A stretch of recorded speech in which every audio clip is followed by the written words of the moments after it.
O desejo constante de mudar a si mesmo se torna, então, um vício à parte. Cada ciclo de mudança do nosso jeito de ser resulta em fracassos semelhantes de autocontrole e termina nos convencendo de que precisamos de uma nova mudança do nosso jeito de ser. Cada ciclo nos reabastece com a esperança necessária. E nesse ínterim, a raiz do problema, a suposição clássica, jamais é abordada ou questionada, muito menos descartada.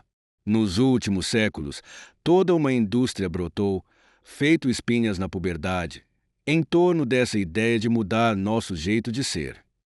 Uma indústria repleta de falsas promessas e pistas para o segredo da felicidade, do sucesso e do autocontrole. Contudo, a única coisa que ela faz é reforçar os mesmos impulsos que, para começo de conversa, levam as pessoas a se sentirem inadequadas. A verdade é que a mente humana é muito mais complexa do que qualquer segredo. Não dá para uma pessoa simplesmente mudar, e digo mais, ela não deveria ficar o tempo todo achando que precisa fazer isso. Nós nos agarramos à narrativa do autocontrole porque a crença de sermos capazes de controlar a nós mesmos por completo é uma grande fonte de esperança.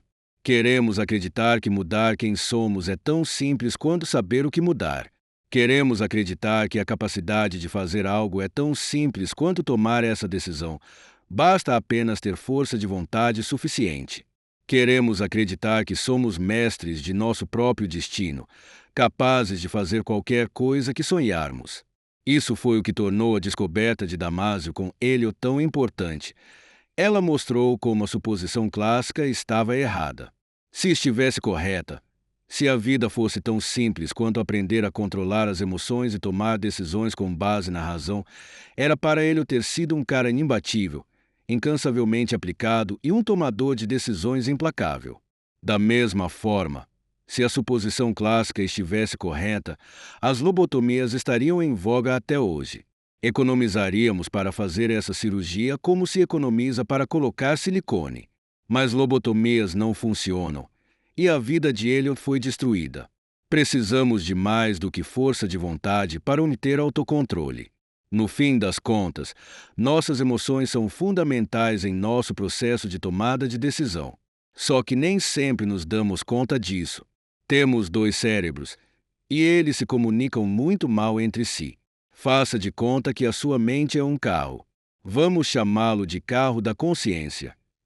Seu carro da consciência segue pela estrada da vida, por cruzamentos, entradas e saídas de vias expressas. Essas rodovias e cruzamentos representam as decisões que você precisa tomar ao dirigir e que vão determinar seu destino. Dentro do carro da consciência viajam dois passageiros, o cérebro pensante e o cérebro sensível. O cérebro pensante representa os pensamentos conscientes, a habilidade de fazer cálculos, a capacidade de analisar várias opções de forma racional e de expressar ideias por meio da linguagem. O cérebro sensível representa as emoções, os impulsos, a intuição e o instinto. Enquanto o cérebro pensante está pensando quando a fatura do cartão de crédito vai fechar, o cérebro sensível quer vender tudo e fugir para o Tahiti. Cada um tem pontos fortes e fracos. O cérebro pensante é meticuloso, exato e imparcial. É metódico e racional, mas também lento. Demanda esforço e energia e, como um músculo, precisa ser esculpido ao longo do tempo e pode sofrer fadiga se sobrecarregado. O cérebro sensível, contudo, chega a conclusões de forma rápida e sem esforço. O problema é que elas são frequentemente imprecisas e irracionais. O cérebro sensível é ainda meio dramático e tem o mau hábito de reagir de forma exagerada. Quando pensamos em nós e em nosso processo decisório, em geral partimos do pressuposto de que o carro da consciência está sendo guiado pelo cérebro pensante enquanto o sensível fica no banco do carona gritando para onde quer ir. Estamos seguindo nosso caminho, cumprindo nossas metas e descobrindo como fazer para chegar em casa quando o cérebro sensível, esse desgraçado, de repente avista algo brilhante, sexy ou curioso, e gira o volante naquela direção, nos jogando na contramão, causando danos. Há carros da consciência alheios e ao nosso. Essa é a suposição clássica, a crença de que a razão basicamente está no controle da nossa vida e de que temos que treinar as emoções para sentarem a bunda na cadeira e calarem a boca enquanto o adulto dirige. E então nos parabenizamos quando raptamos e mantemos as emoções em cárcere privado e elogiamos nosso próprio autocontrole. Mas o carro da consciência não funciona assim. Quando o tumor foi extirpado, o cérebro sensível de Elliot foi atirado para fora do veículo mental em movimento e nada melhorou para ele. Na verdade, seu carro da consciência empacou. Pacientes lobotomizados tiveram os cérebros sensíveis amarrados e jogados no porta-malas, o que resultou em nada mais do que pessoas sedadas e indolentes, incapazes de botar o pé fora da cama ou, muitas vezes, até de se vestirem sozinhas. Tom White, enquanto isso, era puro cérebro sensível e ganhava uma nota preta para parecer bêbado na TV. É isso aí. Eis a verdade. O cérebro sensível é quem dirige o carro da consciência. Dane-se se você se acha muito científico ou quantos títulos tem. Você é gente como a gente, ok? Um robô doido, de carne e osso, conduzido pelo cérebro sensível que nem todo mundo. E vê se vira esses perdigotos para lá. O cérebro sensível conduz nosso carro da consciência, pois, em última análise, só a emoção nos faz agir. Isso porque a ação é emoção. A emoção é o sistema hidráulico biológico que impulsiona o movimento do corpo. O medo não é algo mágico que nosso cérebro inventa. Não, ele de fato acontece no corpo. É o aperto no estômago, a tensão nos músculos, a descarga de adrenalina, o desejo opressivo por espaço. Enquanto o cérebro pensante existe tão somente no interior das sinapses dentro do crânio, o cérebro sensível é a sabedoria e a estupidez do corpo inteiro. A raiva impele o corpo ao movimento. A ansiedade o leva a se retrair. A alegria acende os músculos da face, ao passo que a tristeza tenta encobrir nossa existência. Emoção inspira ação. Ação inspira emoção. As duas são inseparáveis. Assim chegamos à mais simples e mais óbvia resposta para a maior questão de todos os tempos. Por que não fazemos as coisas que sabemos que temos que fazer? Por que não estamos afim? Todo problema de autocontrole não é um problema de informação, disciplina ou razão, mas de emoção. Autocontrole é um problema emocional. Preguiça é um problema emocional.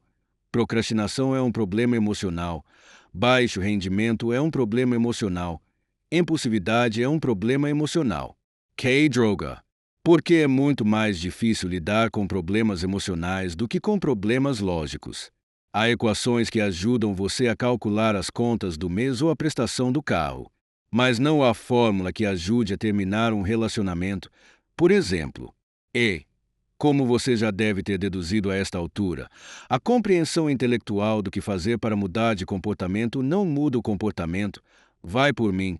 Já li uns 12 livros sobre nutrição e estou comendo um burrito enquanto escrevo isso.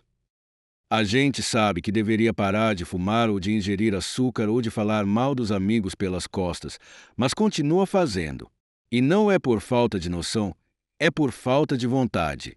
Problemas emocionais são irracionais, ou seja, não adianta argumentar. E isso nos leva a uma notícia ainda pior. Problemas emocionais só podem ter soluções emocionais. Está tudo nas mãos do cérebro sensível. E caso você não tenha visto como a maioria dos cérebros sensíveis dirigem, é de se borrar de medo. Enquanto tudo isso acontece, o cérebro pensante está no banco do carona se imaginando no controle da situação. Se o cérebro sensível é o motorista, o cérebro pensante é nosso GPS. Ele tem uma coleção de mapas da realidade que foi desenhando e guardando ao longo da vida. É capaz de dar meia volta e encontrar caminhos alternativos para o mesmo destino. Conhece as armadilhas e os atalhos. Enxerga a si mesmo, corretamente, como cérebro racional, inteligente, e acredita que isso lhe dê certo privilégio na direção do carro da consciência. Mas, infelizmente, não dá. Como diz Daniel Kahneman certa vez, o cerebro pensante é o coadjuvant que se acha herói. Ainda que por vezes não se aturem, nossos dois cérebros precisam um do outro. O cérebro sensível gera as emoções que nos impelem a agir. O cérebro pensante sugere como direcionar nossos atos. A palavra-chave aqui é sugere. Ainda que o cérebro pensante não controle o cérebro sensível, pode influenciá-lo, às vezes em alto grau. O cérebro pensante pode convencer o cérebro sensível a buscar uma nova estrada para um futuro melhor, a fazer o retorno após cometer um erro ou a considerar novas rotas e territórios antes ignorados. Mas o cérebro sensível é teimoso e, se quiser seguir em determinada direção, vai fazê-lo não importa quantos fatos e dados o cérebro pensante lhe forneça. O psicólogo moral Jonathan Haidt compara os dois cérebros a um elefante e seu condutor. O humano pode gentilmente guiar e induzir o animal a determinada direção, mas, no fim das contas, o elefante vai para onde quiser. O carro de palhaço, por melhor que seja, o cérebro sensível tem seu lado sombrio. No carro da consciência, ele se assemelha a um namorado abusivo que se recusa a encostar o carro e pedir informações. Odeia que lhe digam para onde ir e pode ter certeza de que vai infernizar sua vida se você o questionar ao volante. Para evitar tais confusões psicológicas e manter certa esperança, o cérebro pensante costuma desenhar mapas para explicar ou justificar o caminho que o cérebro sensível já decidiu pegar. Se o cérebro sensível quer sorvete, em vez de contradizê-lo com informações sobre açúcar refinado e calorias em excesso, o cérebro pensante decide pensar: quer saber? Trabalhei para cacete hoje. Eu mereço tomar um sorvete. Então o cérebro sensível reage com uma sensação de tranquilidade e bem-estar. Se seu cérebro sensível conclui que seu parceiro é um babaca e você não fez nada de errado, a reação imediata do cérebro pensante será lembrar ocasiões nas quais você foi de fato um bastião de paciência e humildade enquanto seu parceiro conspirava em segredo para arruinar sua vida. Dessa forma, os dois desenvolvem um relacionamento realmente doentio que talvez lembre seus pais no carro durante as viagens em família quando você era pequeno. O cérebro pensante inventa coisas que o cérebro sensível quer ouvir. E este, em troca, promete não jogar o carro para fora da pista e matar todo mundo. É incrivelmente fácil deixar o cérebro pensante cair na armadilha de desenhar mapas apenas para os caminhos que o cérebro sensível quer trilhar. Isso se chama viés autosservidor e é a base de praticamente tudo de horrível na humanidade. Em geral, o viés que serve a si mesmo só nos torna preconceituosos e ligeiramente autocentrados. Começamos a acreditar que se soa certo, está certo. Fazemos juízos de valor instantâneo sobre pessoas, lugares, grupos e ideias, muitos dos quais injustos ou até mesmo um pouco intolerantes. Mas em sua forma extrema, o viés que serve a si mesmo pode virar puro e simples delírio e nos levar a crer numa realidade inexistente, borrando lembranças e exagerando fatos, tudo a serviço dos desejos inesgotáveis do cérebro sensível. Se o cérebro pensante for fraco ou ignorante, ou se o cérebro sensível estiver descontrolado, o primeiro acabará sucumbindo aos caprichos incendiários e à direção perigosa do segundo. Perderá a capacidade de pensar por si ou de contradizer as conclusões do cérebro sensível. Para todos os efeitos, isso transforma o carro da consciência em um carro de palhaço, com rodas vermelhas e molengas gigantes e música de circo tocando no alto-falante o tempo todo. O carro da consciência vira o carro de palhaço quando o cérebro pensante capitula por completo ao cérebro sensível, quando nossas metas de vida são determinadas puramente pela autogratificação, quando a verdade é distorcida até virar uma caricatura de presunções egoístas, quando todas as crenças e princípios se perdem em um mar de niilismo. O carro de palhaço invariavelmente leva ao vício, ao narcisismo e à compulsão. Pessoas com mentes configuradas dessa forma são facilmente manipuladas por qualquer pessoa ou grupo que as faça, de forma consistente, se sentirem bem. Seja um líder religioso, um político, um guru de autoajuda ou um fórum de mensagens escabroso na internet. Um carro de palhaço passará por cima de outros carros da consciência, ou seja, outras pessoas, com suas grandes rodas vermelhas de borracha, sem a menor cerimônia, pois seu cérebro pensante justificará o ato dizendo que eles mereciam. Eram maus inferiores ou parte de algum problema inventado. Alguns carros de palhaço tomam apenas o rumo da diversão.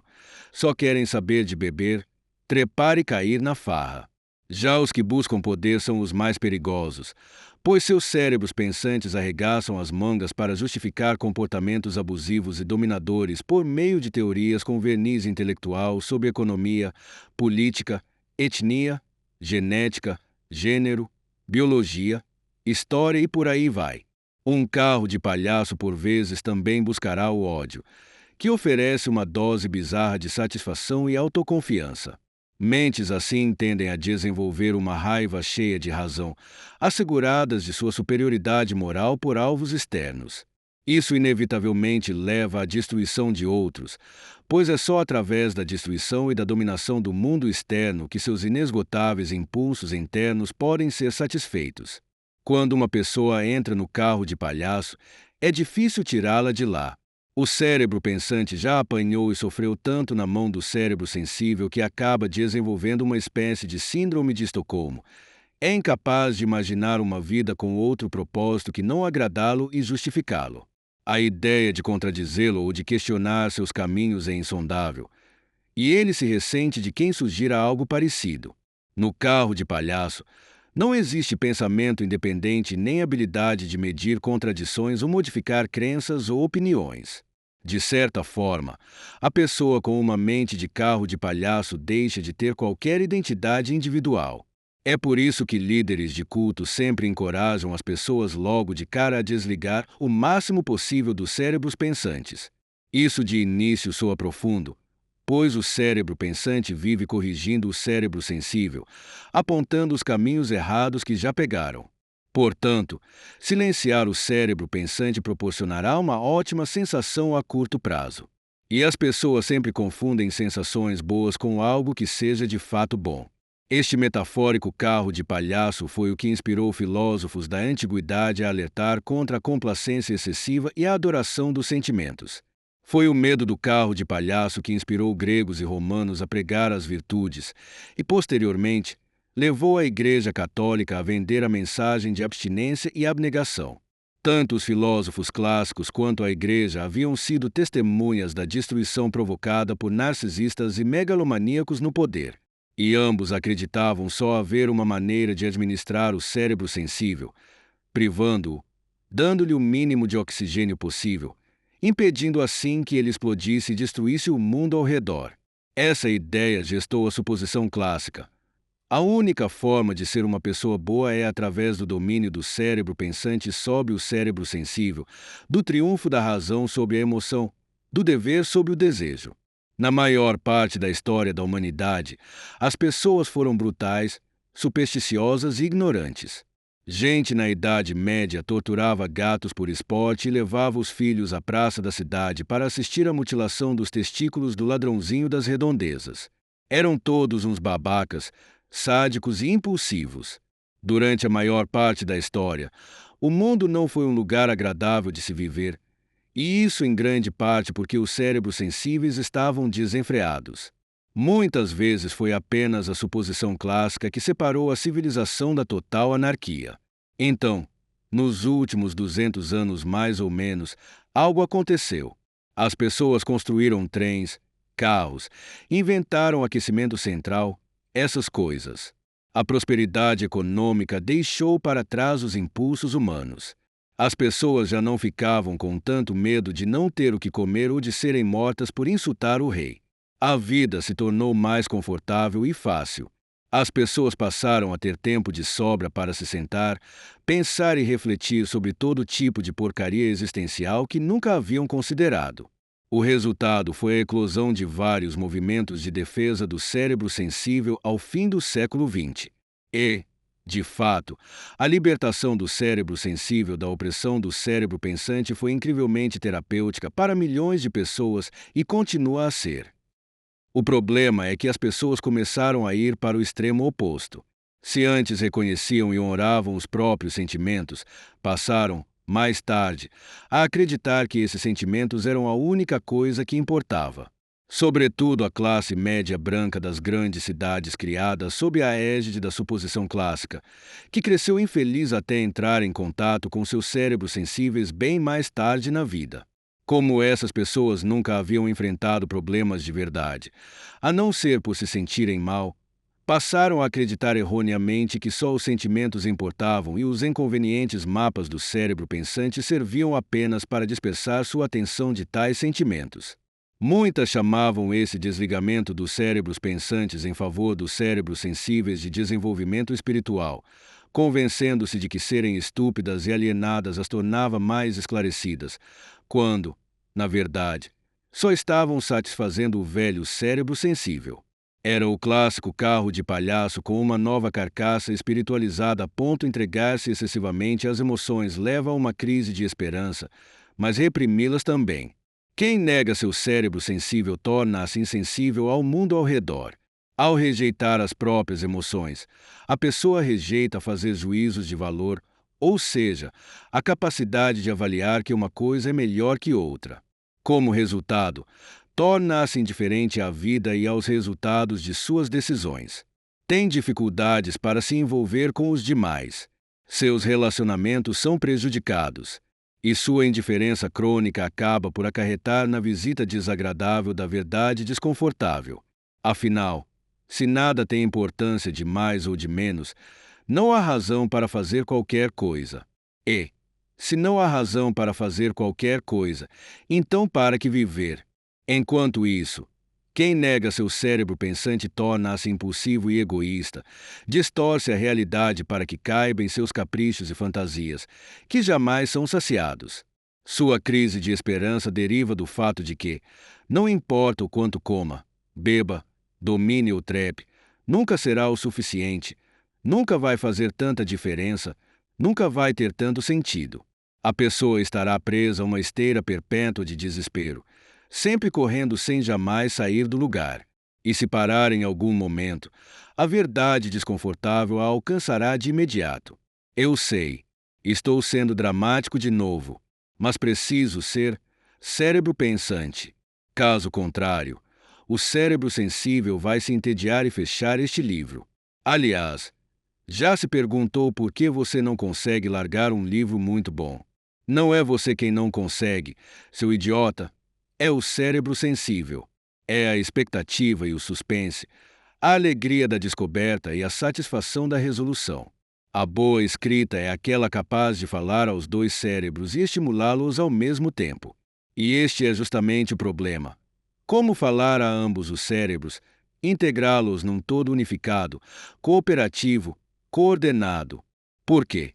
Se o autocontrole é uma ilusão criada pelo amor próprio exagerado do cérebro pensante, é a autoaceitação que vai nos salvar. Aceitar nossas emoções e trabalhar com elas ao invés de contra elas. Mas desenvolver isso vai dar trabalho. Cérebro pensante. Vejo você na próxima sessão. Cara aberta é o cerebro pensante. E AI, cerebro pensante? Como é que estão as coisas? Como vai a família? E aquele negócio lá do imposto de renda, já resolveu? Ah, peraí, deixa para lá. Esqueci que não estou nem aí para essa merda.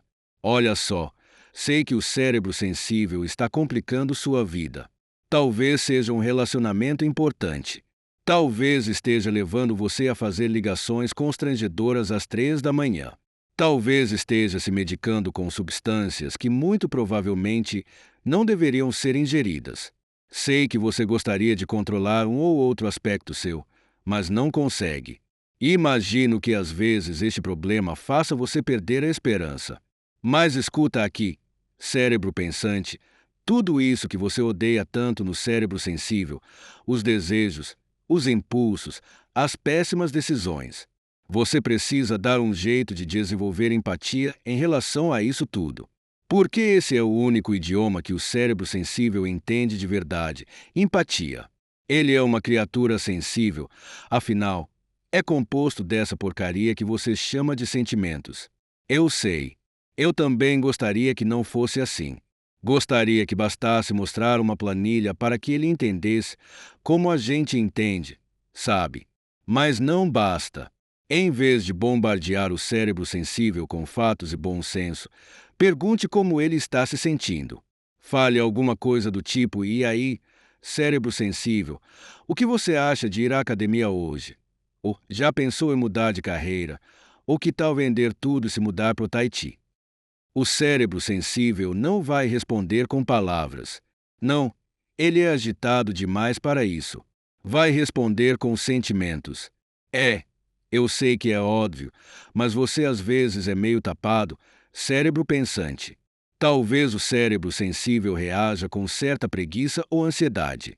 Talvez até misture emoções, um pouco de entusiasmo com uma pitada de raiva. Enfim, é seu papel como cérebro pensante, ou seja, a parte responsável dentro do crânio, não o julgar independentemente dos sentimentos que expresse. Preguiça? Tudo bem. Todo mundo sente preguiça de vez em quando. Autorrejeição? Talvez seja um convite para levar esta conversa adiante. A academia fica para depois. É importante deixar o cérebro sensível botar para fora todos os sentimentos desagradáveis ou doentios. Deixe todos eles darem uma volta em um lugar onde possam respirar. Quanto mais respiram, com menos força seguram o volante do carro da consciência. Então, quando sentir que chegou a um acordo com o cérebro sensível, é hora de recorrer a ele de uma forma que ele entenda, através de sentimentos. Pensar talvez em todos os benefícios de algum novo comportamento desejado. Mencionar de repente tudo que há de sexy, brilhante e divertido no destino desejado. Talvez lembrar a ele como é boa a sensação de se exercitar, como vai ser legal ficar bem de sunga ou biquíni no verão, o respeito que temos por nós mesmos quando damos sequência às nossas metas, como ficamos felizes quando vivemos de acordo com nossos valores, quando damos exemplo aos que amamos. Basicamente, você precisa barganhar com o cérebro sensível da mesma forma que faria ao comprar algo na feira. Ele precisa acreditar que está fazendo um bom negócio, senão vai ser só um monte de gestos e gritarias sem resultado. Você pode talvez aceitar fazer alguma coisa que ele goste, se ele topar fazer alguma coisa que não goste. Deixe ele assistir a sua série favorita, desde que seja na esteira da academia. Deixe ele sair com os amigos, desde que as contas do mês estejam pagas. Pegue leve no início. Lembre-se, o cérebro sensível é mesmo muito sensível, totalmente irracional. Quando a oferta parece ser fácil e conter benefícios emocionais, por exemplo, o bem-estar pós-exercício, a busca por uma carreira significativa, ser admirado e respeitado pelos filhos, o cérebro sensível reage com outra emoção, positiva ou negativa. Se for positiva, ele se mostrará disposto a caminhar um pouquinho naquela direção, mas só um pouquinho.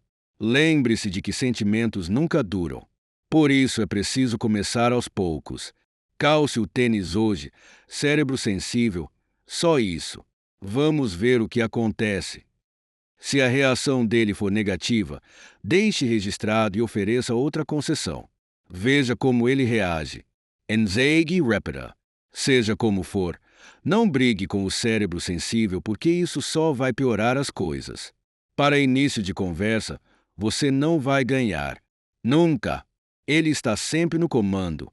Em segundo lugar, brigar com o cérebro sensível por causa de algum mal-estar só vai fazer ele se sentir pior. Para que você vai fazer isso? Era para você ser a parte esperta, cérebro pensante.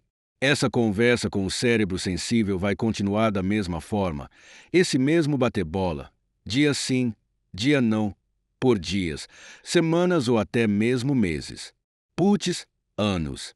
Esse diálogo entre cérebros requer prática. Para alguns, isso implica em reconhecer a emoção a qual o cérebro sensível está recorrendo. Os cérebros pensantes de algumas pessoas ignoram os cérebros sensíveis há tanto tempo que demora até que aprendam a escutá-lo de novo. Outras pessoas terão o problema oposto.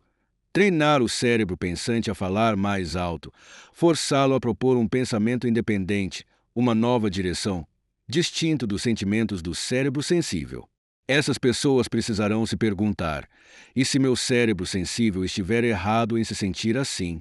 E então considerar as alternativas. A princípio, Será difícil, mas quanto mais esse diálogo se repetir, mais os dois vão começar a escutar um ao outro. O cérebro sensível passará a transmitir emoções diferentes, e o cérebro pensante terá uma visão melhor de como ajudar seu parceiro a se locomover pela estrada da vida. Na psicologia, isso é denominado regulação emocional, e basicamente se trata de aprender a instalar uma série de barreiras de proteção e sinais de mão única na porra da estrada da vida para impedir o cérebro sensível de despencar precipício abaixo. Dá muito trabalho, mas talvez seja o único trabalho a ser feito. Porque a gente não controla os sentimentos, cérebro pensante. Autocontrole é uma ilusão que ocorre quando os dois cérebros estão alinhados e voltados para a mesma estratégia. É uma ilusão feita para dar esperança às pessoas. E quando o cérebro pensante não está alinhado ao cérebro sensível, uma sensação de impotência submete as pessoas e o mundo ao redor parece desesperador. A única forma de criar regularmente essa ilusão é a comunicação constante e o alinhamento dos cérebros numa mesma sintonia de valores. É uma habilidade, tanto quanto jogar polo aquático ou fazer malabarismo com facas. Dá trabalho, e o fracasso virá. Há o risco de cortar o braço e sujar tudo de sangue. Mas esse é o preço da admissão. Foque no que você tem, cérebro pensante. Você pode não ter autocontrole, mas tem o controle do significado. É esse o seu superpoder. É o seu domingo. Você controla o significado dos seus impulsos e sentimentos. Você os decifra da forma que achar melhor. Você é quem desenha o mapa. E isso é muito poderoso, pois é o significado que atribuímos aos nossos sentimentos que frequentemente pode alterar a reação que causam no cérebro sensível. E é assim que se produz esperança. É assim que se produz a sensação de que o futuro pode ser prolífico e agradável, interpretando de maneira profunda e funcional todas as merdas que o cérebro sensível atira na gente. Em vez de justificar os impulsos e de se tornar escravo deles, desafie-os e analise-os. Mude sua natureza e sua forma. Basicamente é nisso que consiste uma boa terapia. Claro, autoaceitação, inteligência emocional e coisas assim. Por sinal, todo esse negócio de ensine seu cérebro pensante a decifrar seu cérebro sensível e cooperar com ele em vez de julgá-lo e encá-lo como um monstro do mal é a base da terapia cognitivo-comportamental, TCC, da terapia de aceitação e compromisso, TAC, e de vários outros acrônimos divertidos criados pela psicologia clínica para melhorar nossa vida. As crises de esperança frequentemente se iniciam com uma ligeira sensação de que não temos controle sobre nós mesmos e sobre o nosso destino. Nos sentimos vítimas do mundo ou, pior, de nossa própria mente. Lutamos contra o cérebro sensível, tentamos subjugá-lo. Ou então fazemos o oposto e o seguimos sem questionar. Ridicularizamos a nós mesmos e nos escondemos do mundo por causa da suposição clássica. Sendo que, em vários aspectos, a afluência e a conectividade do mundo moderno só pioram a dor da ilusão do autocontrole. Mas está é sua missão, cérebro pensante, caso queira aceitá-la. Conquiste o cérebro sensível nos termos dele. Crie um ambiente que atraia seus melhores impulsos e o melhor da sua intuição, em vez de seu lado mais sombrio. Aceitar e trabalhar com, não contra, tudo o que o cérebro sensível despeja na sua direção. Todo o resto, todos os julgamentos, presunções e autopropaganda, é ilusório. E sempre foi. Você não controla nada, cérebro pensante. Nunca controlou nem vai controlar. Mas nem por isso precisa perder a esperança. Antônio Damasio acabou por escrever um celebrado livro chamado O Erro de Descartes, sobre suas experiências com ele e muitas outras pesquisas. Nele, defende a tese de que, da mesma maneira que o cérebro pensante produz conhecimento de natureza lógica, factual, o cérebro sensível desenvolve a própria forma de conhecimento atrelado a certos valores. O cérebro pensante produz associações entre fatos, dados e observações. E o cérebro sensível também faz juízos de valor com base nos mesmos fatos, dados e observações. O cérebro sensível decide o que é bom e o que é ruim, o que é desejável e o que é indesejável. E, o mais importante, o que merecemos e o que não merecemos. O cérebro pensante é objetivo e factual. O cérebro sensível, subjetivo e relativo. E não importa o que façamos, não conseguiremos traduzir uma forma de conhecimento para a outra. Esse é o verdadeiro problema da esperança. É raro que não tenhamos a compreensão intelectual de como cortar carboidratos, acordar mais cedo ou parar de fumar. A questão é que, em algum lugar lá no fundo de nossos cérebros sensíveis, concluímos que não merecemos fazer tais coisas, que não somos dignos delas. E é por isso que essas coisas nos deixam tão mal. Esse sentimento de indignidade costuma ser o resultado de algum trauma que sofremos. Ao longo da vida, todos nós passamos por experiências terríveis, e nosso cérebro sensível conclui que merecemos sofrer o que estamos sofrendo. E assim se condiciona a repetir e reviver esse sofrimento, independentemente do bom senso do cérebro pensante. Aí está o problema fundamental do autocontrole. Aí está o problema fundamental da esperança. Não um cérebro pensante ignorante, mas um cérebro sensível ignorante que adota e aceita juízos de valor equivocados sobre si mesmo e sobre o mundo. E aí está, de fato, o desafio de qualquer coisa que se aproxime de uma cura psicológica: tornar claros nossos valores para nós mesmos a fim de que possamos torná-los claros para o mundo. Colocando a coisa de outra forma, o problema não é não saber como evitar um soco na cara. O problema é que, em dado momento, provavelmente muito tempo atrás, levamos um soco na cara e, em vez de revidar, concluímos que merecíamos. Autocontrole é uma ilusão. Tudo começou com uma dor de cabeça. Eliot era um homem bem-sucedido, executivo de uma empresa próspera. Querido pelos colegas de trabalho e vizinhos, era encantador e irresistivelmente divertido. Um marido, um pai, um amigo que tirava férias dos sonhos na praia. Só que tinha dores de cabeça, o tempo todo. E não eram dores de cabeça comuns, do tipo toma um Advil que passa. Eram dores excruciantes, violentas, como se houvesse uma bola de demolição pendurada dentro dele, golpeando seus olhos. Eliot tomava remédios. Tirava sonecas, tentava relaxar, ficar na boa, deixar para lá, aguentar firme. Mas as dores continuavam. Aliás, só pioravam. Chegaram a um ponto em que ele não conseguia dormir à noite ou trabalhar de dia. Finalmente ele foi ao médico, que fez lá aquelas coisas de médico, passou os exames, recebeu os resultados e deu a Eliot a má notícia. Ele tinha um tumor cerebral, bem ali no lóbulo frontal. Bem ali. Viu? Aquela mancha cinzenta, ali na frente. E, rapaz, é grande. Do tamanho de uma bola de beisebol, pelo que estou vendo. O cirurgião retirou o tumor e ele foi para casa. Voltou ao trabalho. Voltou para a família e os amigos. Tudo parecia tranquilo e normal. E aí tudo deu muito errado. Eliot não rendia no trabalho. Tarefas que antes ele fazia com o pé nas costas passaram a exigir uma alta dose de concentração e esforço. Decisões simples, como escolher entre uma caneta azul ou preta, tomavam-lhe horas. Comtia eros básicos e levava semanas para consertá-los. Sua agenda virou um buraco negro. Ele perdia reuniões e estourava prazos como se cada um deles fosse um insulto ao próprio espaço-tempo. Inicialmente, seus colegas ficaram com pena e seguraram a barra.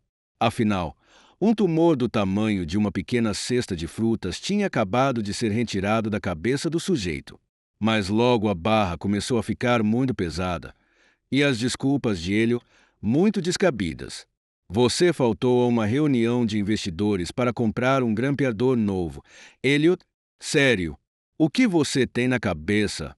Após meses de reuniões feitas de qualquer jeito e muita enrolação, a verdade era inegável. A cirurgia havia retirado mais do que um tumor de Eliot na visão dos colegas. Esse algo era uma grana preta da empresa. Eliot acabou sendo demitido. Enquanto isso, em casa, as coisas não estavam muito melhores. Siga a receita. Pegue um pai negligente, Deixe no sofá vegetando. Tempere com uma pitada de reprise de game shows e leve ao forno a 175 graus Celsius, 24 horas por dia. Essa era a nova vida de Elliot. Ele perdia as partidas de beisebol do filho. Faltou a uma reunião de pais e professores para assistir a uma maratona de James Bond na TV. Esquecia que a esposa gostava que ele falasse com ela mais de uma vez por semana. Cada nova e inesperada rachadura deixava vazar uma briga, só que não dava para chamá-las propriamente de brigas. Uma briga requer o engajamento de no mínimo 2 pessoas. E, enquanto sua esposa cuspia fogo, ele não tinha dificuldade de acompanhar a situação. Em vez de agir com urgência para mudar ou consertar as coisas, para mostrar que amava e se importava com a família, ele continuava isolado e indiferente. Era como se habitasse outro fuso, fora do alcance de qualquer pessoa na Terra. Até que sua esposa não aguentou mais. Na cirurgia, tiraram de Elliot mais do que aquele tumor. Ela gritava. Tiraram a droga do coração também. Ela pediu o divórcio e levou as crianças. Elliot ficou sozinho. Abatido e confuso, começou a procurar formas de recomeçar a carreira. Deixou-se levar por algumas empreitadas de risco. Um golpista abocanhou grande parte de suas economias. Uma interesseira o seduziu, convenceu a morar com ela e divorciou-se um ano depois, ficando com metade dos seus bens. Elliot vagou pela cidade, indo morar em apartamentos cada vez mais baratos e xixelentos, até que alguns anos depois se viu praticamente sem teto. O irmão o acolheu e passou a sustentá-lo. Amigos e família assistiam, estupefatos, a um homem que admiravam basicamente jogar a vida fora num curto espaço de tempo. Ninguém conseguia entender. Era inegável que algo em Elliot havia mudado, que aquelas dores de cabeça debilitantes haviam lhe causado mais do que dor. A questão era, o que havia mudado? O irmão de Elliot o levou a vários médicos. Ele não está normal, dizia. Tem algum problema. Ele parece bem, mas não está. Juro. Os médicos fizeram lá aquelas coisas de médico e receberam resultados que, infelizmente, só diziam que ele estava totalmente normal, em ao menos algo que se encaixava no que eles entendiam como normal, talvez até acima da média. As tomografias computadorizadas não acusavam nada. Seu QI ainda era alto. Seu raciocínio estava coerente. A memória, ótima. Era capaz de se estender sobre efeitos e consequências de suas más escolhas. Conversava sobre uma ampla gama de temas com bom humor e charme. Segundo o psiquiatra, ele não estava deprimido. Pelo contrário, tinha uma autoestima sólida e nenhum sinal de ansiedade crônica ou estresse. Exibia uma calma quase zen, mesmo estando no olho do furacão causado pela própria negligência. O irmão não conseguia aceitar. Algo estava errado. Algo estava faltando. Finalmente, no desespero, ele foi encaminhado a um famoso neurocientista chamado Antônio Damasio. De início, Damasio fez as mesmas coisas que os outros médicos. Submeteu Elliot a uma série de testes cognitivos. Memória, reflexos, inteligência, personalidade, relações espaciais, raciocínio moral, tudo normal. Elliot foi aprovado com louvor. Então o neurocientista fez algo que nenhum outro médico havia cogitado. Conversou com ele. Conversou de verdade. Queria saber tudo, cada equívoco, cada erro, cada arrependimento. Como Elliot havia perdido o emprego, a família, a casa, as economias. Me explique cada decisão, a lógica de pensamento por trás de cada uma delas, ou, naquele caso, a falta de lógica. Elliot era capaz de explicar em detalhes quais decisões havia tomado, mas não conseguia explicar o motivo. Rememorava fatos e sequências de eventos com uma fluidez perfeita e até mesmo certa carga dramática, mas quando lhe pediam que analisasse seu processo de tomada de decisão, por que achará que comprar um grampeador era mais importante do que encontrar um investidor? Por que havia considerado James Bond mais interessante que seus filhos? Dava um branco. Não tinha respostas. E não só isso, não parecia sequer abalado. A verdade é que ele não dava a mínima. Ali estava um homem que havia perdido tudo por causa de más escolhas e erros, que apresentava uma ausência total de autocontrole e tinha plena consciência do desastre em que sua vida se transformará. E, no entanto, não aparentava qualquer remorso, qualquer autorrepulsa, nem sequer um pouco de constrangimento. Muita gente cometia suicídio por menos. E ali estava ele, não apenas confortável com o próprio infortúnio, mas indiferente. Foi quando Damásio teve uma percepção brilhante. Os testes psicológicos a que ele fora submetido eram concebidos para medir sua capacidade de pensar, não sua capacidade de sentir. Todos os médicos haviam se preocupado tanto em identificar se ele estava apto a raciocinar que nenhum havia imaginado que os danos de Elion talvez estivessem na sua capacidade emotiva. Mas mesmo que tivessem se dado conta disso, não existia uma forma padronizada de medir tais danos. Um dia, um dos assistentes de Damásio imprimiu uma série de fotos grotescas e perturbadoras. Vítimas de queimaduras, cenas de assassinato horrendas, cidades devastadas pela guerra e crianças morrendo de fome. Então as mostrou para ele, uma a uma. Elliot fica completamente indifferent. Não sentiu nada, e sua falta de reação foi tão chocante que até ele mesmo comentou que era doentio. Admitiu que tais imagens com certeza o teriam abalado no passado, que seu coração teria se contorcido de empatia e horror, que teria virado o rosto com aversão. Mas naquele momento, sentado ali, diante das mais sombrias distorções da experiência humana, ele não sentia nada. E este, concluiu Damásio, era o problema. Embora o conhecimento e o raciocínio de Elliot estivessem intactos, o tumor ou a cirurgia para removê-lo haviam debilitado sua capacidade de empatia e sentimento. Seu mundo interior já não abarcava luz e sombra, mas se resumia a um infinito miasma cinzento. Assistir ao recital de piano da filha evocava nele toda a vibração e o esfuziante orgulho paternal de comprar um par de meias. Perder $1 milhão e causava tantas emoções quanto encher o tanque do carro, pôr os lençóis para lavar ou assistir a um game show. Ele havia se tornado uma máquina ambulante de indiferença. E sem dispor da habilidade de fazer juízos de valor, de diferenciar o melhor do pior, independentemente de quão inteligente fosse, Elliot havia perdido seu autocontrole. Mas isso levantava uma grande questão. Se as habilidades cognitivas de Elliot, sua inteligência, sua memória, sua atenção, estavam todas em perfeito estado, por que ele já não era mais capaz de tomar decisões efetivas? Aquilo intrigava Damásio e sua equipe. Todos já desejamos em algum momento não sentir emoções, pois elas muitas vezes nos levam a fazer bobagens das quais nos arrependemos depois. Durante séculos, psicólogos e filósofos partiram do pressuposto de que represar ou suprimir as emoções era a solução para todos os problemas da vida. E, entretanto, ali estava um homem inteiramente destituído de suas emoções e de sua empatia, alguém a quem haviam restado apenas a inteligência e o raciocínio, e cuja vida havia se degenerado depressa. Seu caso contrariava todo o senso comum a respeito de decisões racionais e autocontrole. Mas havia uma segunda questão, igualmente desconcertante.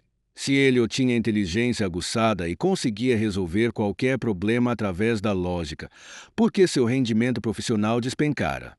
Porque a sua produtividade tinha ido ladeira abaixo? Por que, em termos práticos, abandonar a família sabendo muito bem quais seriam as consequências negativas? Mesmo que você já não dê a mínima para sua esposa ou seu trabalho, deveria ser capaz de concluir racionalmente a importância de mantê-los certo. Convenhamos, até os psicopatas compreendem isso. Como Elliot não compreendeu. Falando sério, o que custa aparecer numa partida de beisebol juvenil vez ou outra? De alguma forma, ao perder a capacidade de sentir, Elliot também havia perdido a capacidade de tomar decisões. Havia perdido a habilidade de controlar a própria vida. Todos já passamos pela experiência de saber o que deveríamos fazer, mas, mesmo assim, não conseguir sair do lugar. Todos já adiamos tarefas importantes, ignoramos pessoas queridas e deixamos de agir em benefício próprio. Sendo que, na maioria das vezes, Quando deixamos de fazer algo necessário, é sob o pressuposto de que não conseguimos controlar nossas emoções tanto quanto precisávamos. Nos falta disciplina, ou então conhecimento. O caso de Eliot, porém, colocou tudo isso em dúvida. Colocou em dúvida a própria ideia de autocontrole, segundo a qual podemos nos forçar por meio da lógica a fazer coisas que trarão benefícios, independentemente de nossos impulsos e emoções. Para criar esperança em nossa vida, precisamos primeiro sentir que temos controle sobre ela. Precisamos sentir que estamos no caminho do que é bom e certo, que estamos em busca de algo melhor. E, no entanto, muitos de nós lutamos contra a falta de habilidade em matéria de autocontrole. O caso de Eliot seria um dos mais reveladores para se entender por que isso ocorre. Esse homem, pobre, isolado e solitário, olhando fotos de corpos mutilados e destroços de terremotos que serviriam facilmente de metáfora para sua própria vida. Esse homem que havia perdido tudo, absolutamente tudo, e ainda sorria ao contar a história, seria o segredo para revolucionar nossa compreensão da mente humana, de como tomamos decisões e de quanto autocontrole de fato temos. A suposição clássica. Certa vez, quando lhe perguntaram sobre sua relação com a bebida, o músico Tom Waits resmungou a célebre resposta: "Prefiro uma garrafa na minha frente do que uma lobotomia frontal." Aparentava estar bêbado ao dizer aquilo. Ah, sim, e foi na televisão, em rede nacional. A lobotomia frontal é uma forma de cirurgia cerebral. Abre-se um buraco no crânio através do nariz, e o lóbulo frontal é delicadamente fatiado com um picador de gelo. O procedimento foi inventado em 1935 por um neurologista chamado Antônio Egas Moniz. Ele descobriu que, se pegássemos gente com ansiedade extrema, depressão suicida ou outros problemas mentais, por exemplo, crises de desesperança, e mutilássemos seus cérebros na medida exata, eles sossegariam o facho. Egas Moniz acreditava que a lobotomia, uma vez aperfeiçoada, poderia curar todas as doenças mentais, e foi assim que ele vendeu sua técnica ao mundo. No fim dos anos 1940, o procedimento era um sucesso e foi utilizado em dezenas de milhares de pacientes por todo o globo. Egas Moniz chegaria a ganhar um prêmio Nobel por sua descoberta. Mas, por volta dos anos 1950, as pessoas começaram a se dar conta de que, por mais louco que pareça, fazer um furo no meio da testa e raspar o cérebro de alguém como quem tira gelo do para-brisa de um carro pode produzir alguns efeitos colaterais negativos. E por alguns efeitos colaterais negativos, entenda-se o paciente virar um vegetal. Ainda que frequentemente curasse pacientes de suas flutuações emocionais extremas, o procedimento também os deixava incapazes de se concentrar, tomar decisões, manter uma carreira, fazer planos de longo prazo ou exercer o pensamento abstrato a respeito de si próprios. Viravam essencialmente zumbis anestesiados. Vera Van Elliot, a União Soviética, logo quem foi o primeiro país a proibir a lobotomia. Segundo os soviéticos, o procedimento era contrário aos princípios humanos e transformava uma pessoa insana num idiota. De certa forma, foi um choque de realidade para o resto do mundo, pois, convenhamos, quando Joseph Stalin dá um sermão sobre ética e decência humana, é sinal de que deu merda. Depois disso, outras nações começaram lentamente a banir a prática. Nos anos 1960, a lobotomia já era universalmente odiada. A última ocorreria nos Estados Unidos em 1967 e o paciente morreria. 10 anos depois, Tom Waits, bêbado, resmungaria sua famosa frase na televisão e o resto, como se diz por aí, é história. Tom Waits era um tremendo alcoólatra e passou a maior parte dos anos 1970 tentando manter os olhos abertos e lembrar onde tinha deixado os cigarros.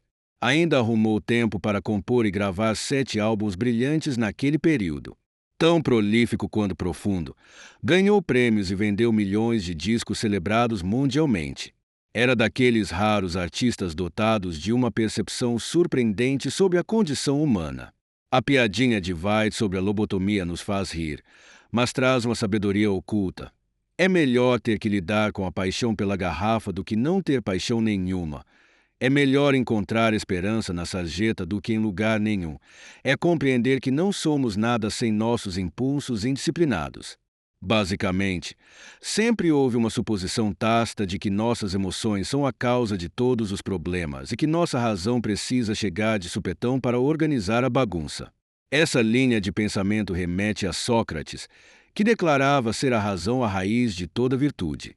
Na aurora do Iluminismo, Descartes defendeu que nossa razão era separada de nossos desejos animalescos e que ela teria de aprender a controlar esses impulsos. Kant diz algo parecido. Freud também, só que meteu um monte de pênis no meio. E quando Egas Moniz lobotomizou a primeira paciente, em 1935, tenho certeza de que ele acreditou que tinha descoberto uma forma de fazer o que filósofos já diziam ser necessário havia 2000 anos: entregar à razão o domínio sobre as paixões desgovernadas, ajudar a maldita humanidade a finalmente ter algum controle sobre si mesma. Esta suposição, de que devemos usar nossa racionalidade para dominar as emoções, se espalhou pelos séculos e continua a definir grande parte de nossa cultura. Vamos chamá-la de suposição clássica. Diz a suposição clássica que, se uma pessoa é indisciplinada, desobediente ou maliciosa, isso se deve à incapacidade de subjugar os próprios sentimentos. Ela não tem força de vontade suficiente ou é simplesmente toda errada. A suposição clássica enxerga paixão e emoção como falhas, erros inerentes à psique humana que precisam ser superados e consertados na própria pessoa. Hoje em dia, é geralmente com base na suposição clássica que julgamos os outros. Obesos são ridicularizados e culpabilizados porque a obesidade é encarada como uma falha de autocontrole. Eles sabem que deveriam ser magros, mas continuam a comer. Por quê? Só pode ter algo errado com eles, supomos. Mesma coisa com os fumantes. Os dependentes químicos, sem dúvida, recebem o mesmo tratamento, mas muitas vezes com um estigma extra, o de criminosos. Pessoas deprimidas e com tendências suicidas são submetidas à suposição clássica de uma maneira perigosa, pois ouvem que a incapacidade de criar esperança e sentido para a própria vida é culpa delas. Cacete! E que se fizessem só um pouquinho mais de esforço, se enforcar com a própria gravata talvez não fosse uma ideia tão atraente assim. Sucumbir a nossos impulsos é visto como uma deficiência moral. Vemos a falta de autocontrole como sinal de falha de caráter. Por outro lado, gente que reprime as emoções é celebrada. Temos tesão por atletas, empresários e líderes implacáveis e de eficiência robótica. Se um CEO dorme debaixo da mesa do escritório e passa 6 semanas sem ver os filhos, isso que é determinação. Porra! Viu? Qualquer um pode ser bem-sucedido. É bem fácil enxergar como a suposição clássica pode levar a algumas, suposições danosas. Se ela for verdade, devemos ser capazes de exibir autocontrole, evitar rompantes emocionais e crimes passionais e afastar vícios e indulgências pura e simplesmente pelo esforço mental. E qualquer fracasso nesse sentido reflete uma falha inerente ou um problema interno. É por isso que frequentemente nos entregamos à falsa crença de que precisamos mudar quem somos. Pois, se não conseguimos atingir nossas metas, se não conseguimos perder peso, ser promovidos ou desenvolver certa habilidade, isso significa alguma deficiência interna. Para manter a esperança, é preciso mudar quem somos, virar alguém totalmente novo e diferente. Desse desejo de mudar a nós mesmos, portanto, renasce a esperança. O velho eu não conseguiu se livrar do maldito cigarro, mas o novo eu conseguirá. E lá vamos nós à luta de novo.